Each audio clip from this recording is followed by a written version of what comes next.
Gaji bawah 3,000 memang tak layak ke beli rumah? Amal ingat gaji kena RM5,000 baru boleh rumah. Tapi sebenarnya tu semua mitos hampa.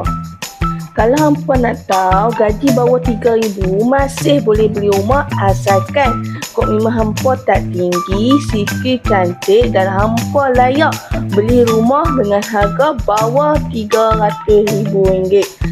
Sebagai contoh, kalau harga rumah RM250,000, asuran bulanan dalam RM1,100, boleh lepas lagi asalkan hampa jaga lagi lah kewangan hampa punya tu dengan betul. Dan untuk makluman hampa, bank ni bukan tengok gaji semata-mata, tapi dia tengok 3 benda. Yang pertama, DSR.